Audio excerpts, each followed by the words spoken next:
Hello guys, today we're diving into the fascinating, and at times absolutely chaotic, mind of Donald Trump. Now, while I'm not a licensed psychologist, I've studied psychology enough to know when someone's behaviour deserves a closer look. So, armed with a decent foundation in behavioural theory, a bookshelf of case studies and yes, maybe a few too many Netflix documentaries, we're going to unpack Trump's public persona, his patterns, and maybe, just maybe, get a glimpse of what really makes him tick. Or more like thump, like a dryer full of bricks. Before we begin this somewhat qualified psychological evaluation, drop a comment and let me know which public figure you think is overdue for a bit of mental unpacking. I'm always on the lookout for new minds to gently analyse and occasionally roast. Alright, so where do we even begin with a personality that feels less like a person and more like a particularly aggressive brand of breakfast cereal? Donald John Trump, born on June 14th, 1946, in Queens, New York. He emerged from a rather, shall we say, robust family environment. His father, Fred Trump, was a real estate developer, a man who, by all accounts, operated with the subtle charm of a bulldozer at a tea party. So, a gentle, nurturing start, like being raised in a competitive game of Monopoly where the stakes were actual buildings and your allowance was paid in eviction notices. He grew up in a fairly affluent part of Queens Jamaica Estates, which sounds like a tropical paradise but was in fact a rather staid upper-middle-class neighbourhood. Not exactly the kind of place that screams future reality TV star and global political figure. But then again, neither did a golden escalator. He went to the New York Military Academy, which, if you're trying to understand someone's formative years, is like finding out they spent their adolescence in a highly structured, discipline-heavy environment. You might think, so he learned discipline, respect for authority, perhaps even humility.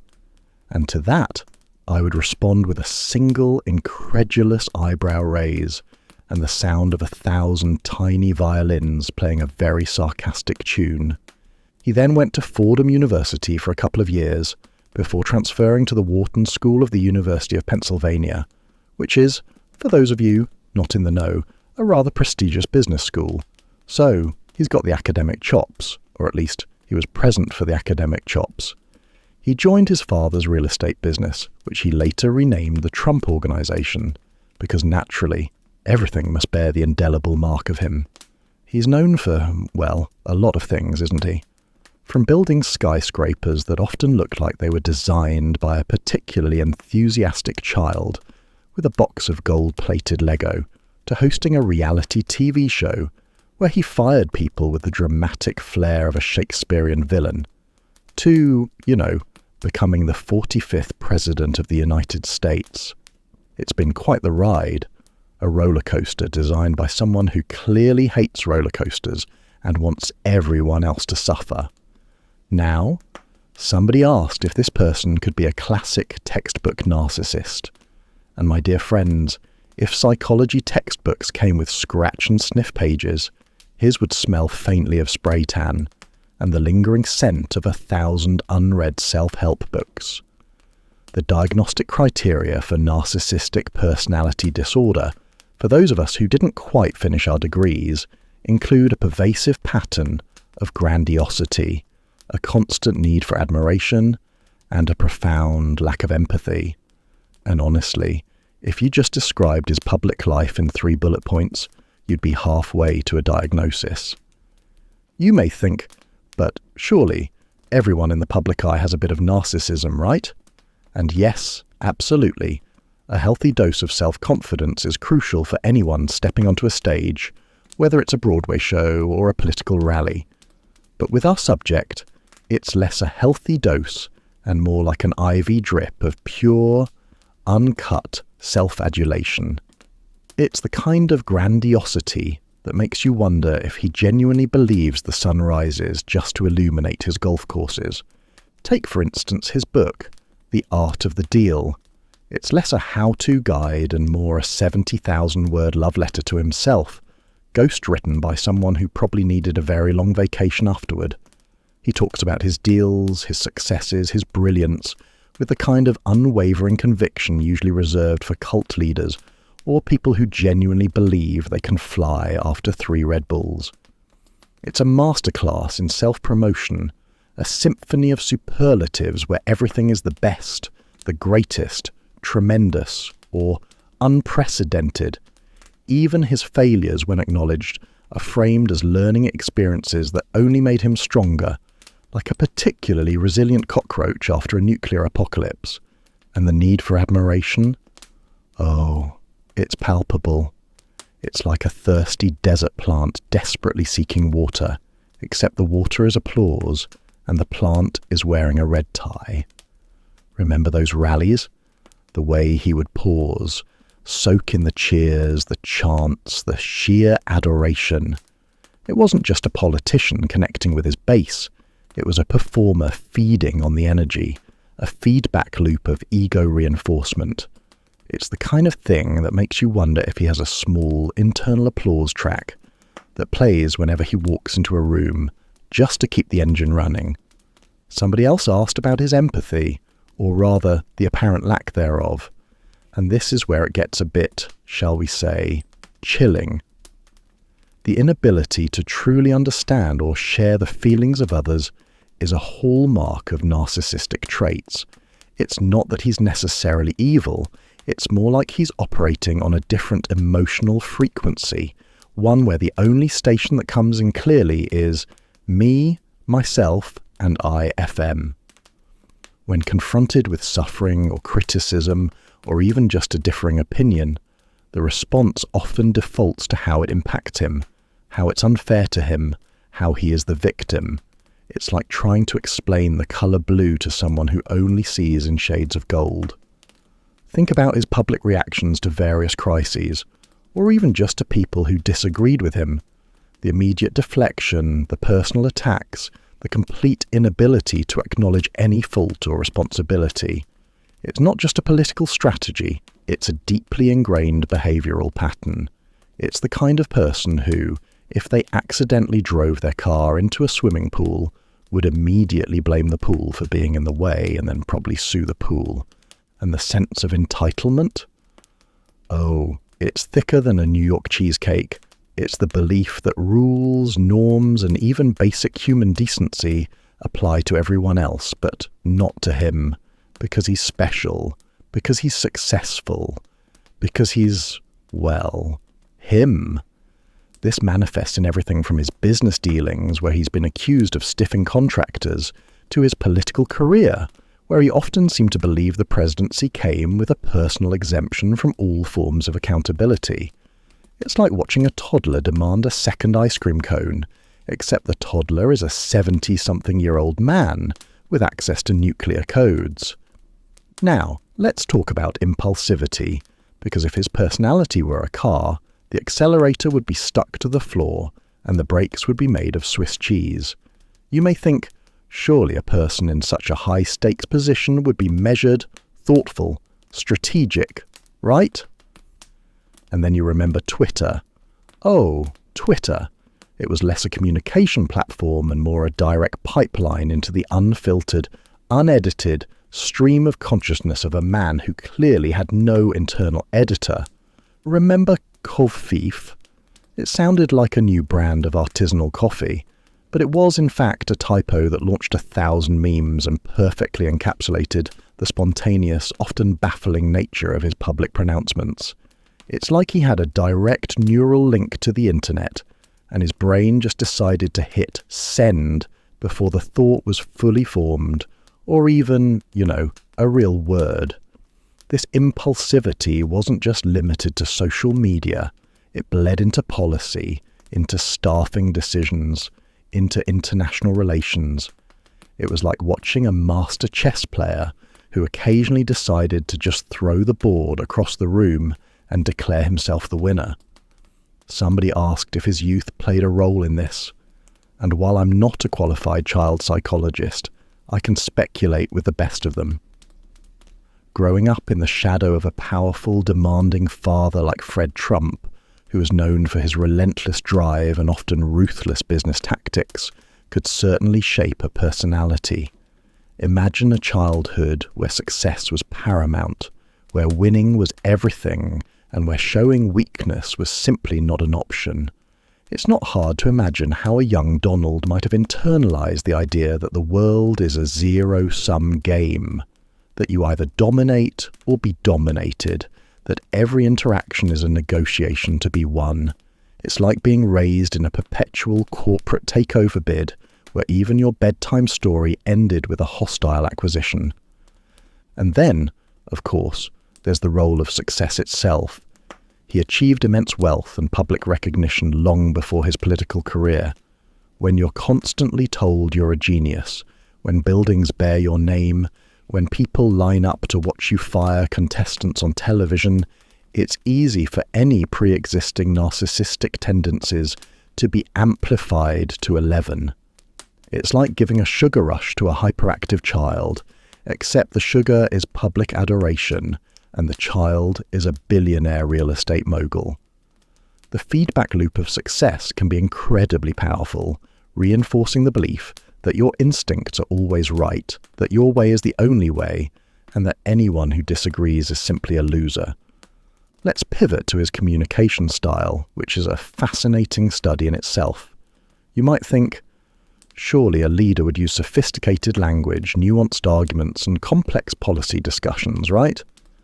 And then you remember the rallies, the speeches, the press conferences. His language is often remarkably simple, repetitive, and direct. It's not about intellectual persuasion, it's about emotional resonance. He uses short, punchy sentences, often repeating key phrases until they become earworms. It's like a marketing campaign designed by a particularly aggressive jingle writer, where the product is himself.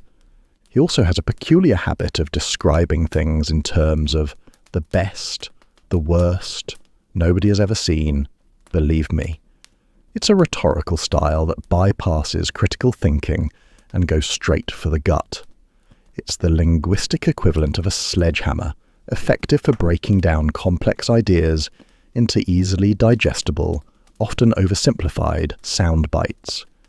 It's like trying to explain quantum physics using only emojis. And the nicknames. Oh, the nicknames.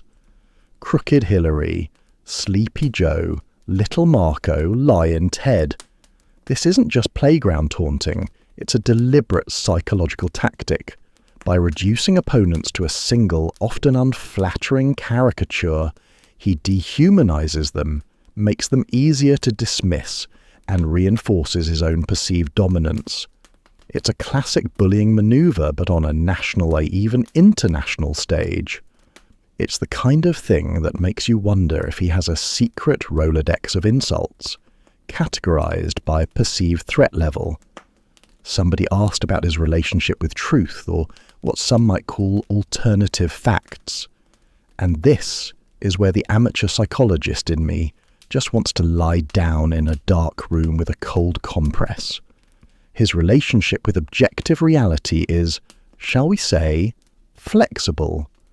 It's less about what is true and more about what feels true, or more accurately, what serves his narrative. Facts are not fixed points. They are malleable concepts like Play-Doh in the hands of a particularly determined child. Remember the claims about the size of his inauguration crowd? It was like watching someone try to convince you that a puddle was in fact an ocean. The insistence, the doubling down, even in the face of overwhelming photographic evidence, was a masterclass in gaslighting. It's not just a lie, it's a statement of defiance against reality itself. It's the kind of behavior that makes you check your own sanity, just to make sure you're still living on the same planet. This tendency to create his own reality isn't just a political tool, it's deeply embedded in his personality. It's the kind of person who, if they lost a game of checkers, would immediately declare that the rules were unfair. The board was rigged, and the other player was a total loser who probably cheated anyway. It's a defense mechanism, a way to protect a fragile ego from the harsh realities of imperfection or defeat. Because if you never admit you're wrong, then you're never wrong, right? It's a logic that would make a philosophy professor weep openly into their tweed jacket. And let's not forget the constant projection. If he's accused of something, he immediately accuses his accuser of the very same thing. Fake news, he cries, when confronted with negative coverage, implying that they are the ones spreading falsehoods. It's a psychological jujitsu move, deflecting criticism by throwing it right back at the source. It's like a child who, when caught with their hand in the cookie jar, immediately points at their sibling and shouts, "They did it!" Except the child is a former president, and the cookie jar is the entire world. You may think, but he seems so resilient, so thick-skinned, right? And yes, he has an undeniable ability to bounce back from scandals that would sink lesser mortals. He's like a political rubber ducky, always popping back up no matter how many times you try to push him under. But here's the twist, the psychological paradox. For all that apparent resilience, he's also incredibly thin-skinned when it comes to personal criticism. He can withstand a barrage of policy attacks, but a slight against his appearance, his intelligence, or his perceived success, that's where the real fireworks begin. Remember his obsession with ratings, with crowd sizes, with how he was portrayed in the media. It's not just about winning, it's about being seen as a winner. Constantly. It's the kind of sensitivity that makes you wonder if he secretly checks his reflection in every shiny surface he passes, just to make sure he's still looking tremendous. This extreme sensitivity to perceived slights, combined with his aggressive counterattacks, suggest a deep-seated insecurity beneath the bravado. It's like a particularly loud dog that barks incessantly, not because it's confident, but because it's terrified of being ignored. The constant need for validation, the immediate lashing out at anyone who dares to question his greatness, it all points to a personality that, despite its outward projection of strength, is constantly battling an internal vulnerability. It's the kind of person who, if you told them their tie was slightly crooked, would immediately accuse you of being a communist spy. Somebody asked about his work ethic. And you might think he's always on the golf course, right? How much work can he actually do? And while the golf course appearances are certainly a thing, it's also true that he's known for working long, unconventional hours. He's not a 9-to-5 kind of guy. He's a 2 a.m. tweet storm kind of guy. His energy levels, especially during campaigns, are undeniably high. It's like he runs on a different kind of fuel. Perhaps a blend of Diet Coke and pure, unadulterated ambition. But his work style is also highly idiosyncratic. It's less about meticulous planning and more about gut instinct, about making decisions on the fly, about constant, often chaotic communication. It's the kind of person who would rather make 100 quick decisions, some of them questionable, than spend an hour deliberating over one. It's like trying to build a skyscraper by throwing bricks at it until it vaguely resembles a building. And his relationship with loyalty. Oh, this is a rich one. He demands absolute, unwavering loyalty from those around him, the kind of loyalty that borders on unquestioning devotion. It's like he expects everyone to sign a blood oath written in gold leaf. But the flip side of that coin is his own, shall we say, fluid loyalty to others. Those who fail him, or who are perceived to have crossed him, are often discarded with the speed and efficiency of a broken stapler. Remember the revolving door of staff in his administration? It was less a team and more a constantly auditioning cast for a reality show where the grand prize was not being publicly humiliated. The public criticism of former allies, the sudden firings, the immediate disavowal of anyone who no longer served his immediate purpose. It all speaks to a transactional view of relationships. It's not about deep bonds, it's about utility. It's the kind of person who, if you helped them move a couch, would immediately ask you to help them move a piano, and then complain about your technique. You may think, Is the public persona a carefully constructed facade, or is that genuinely him? And honestly, that's the million-dollar question, isn't it? My highly unqualified opinion is that it's a bit of both. The persona, the brand, the larger-than-life character has been meticulously cultivated over decades. It's performance, yes, but one that has become so deeply ingrained that it's almost indistinguishable from the man himself.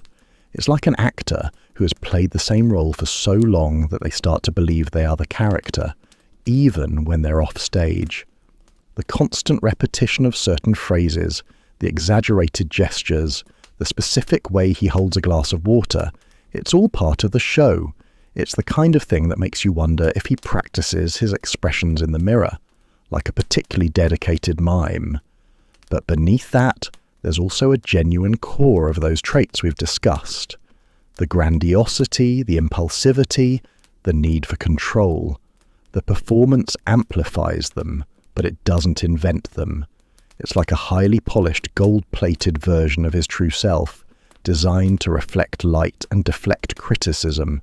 And what about those funny, specific and unnecessary details about his behaviour? Well, where do we even start? The way he used to sign documents with that enormous, almost comically large Sharpie, as if he were trying to leave a permanent mark on the very fabric of reality itself.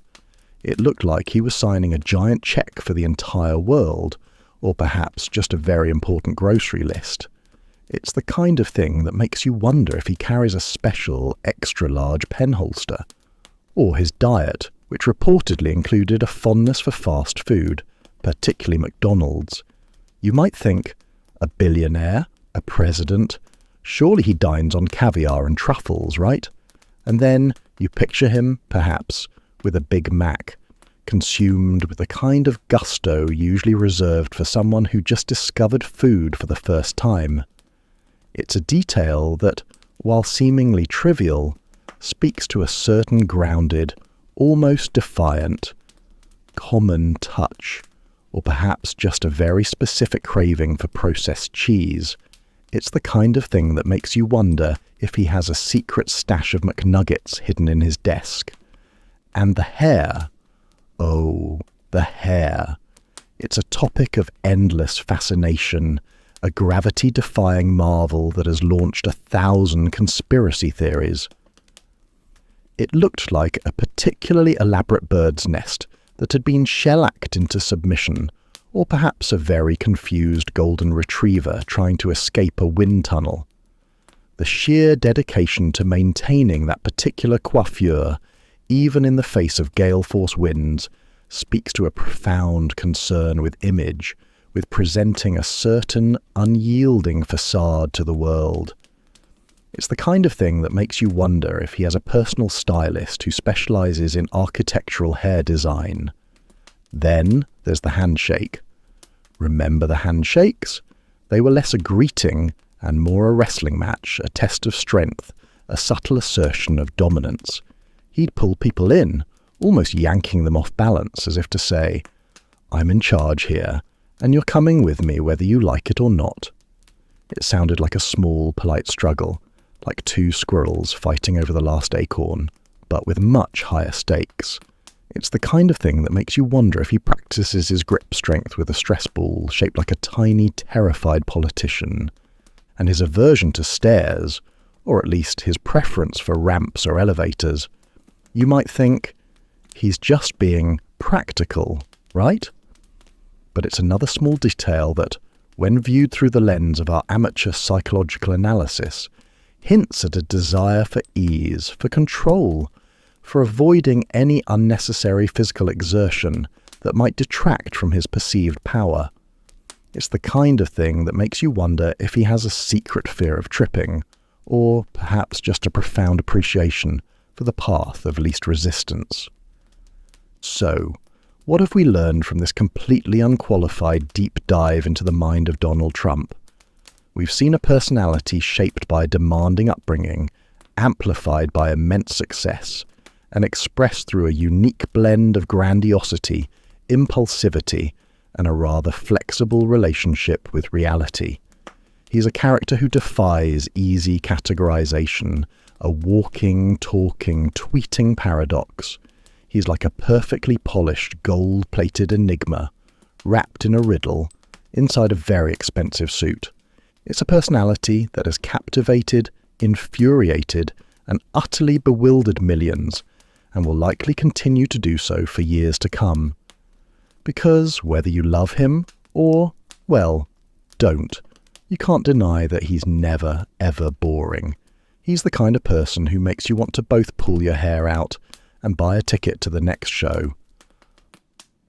All right, that's all the unauthorized psychological analysis we have time for tonight.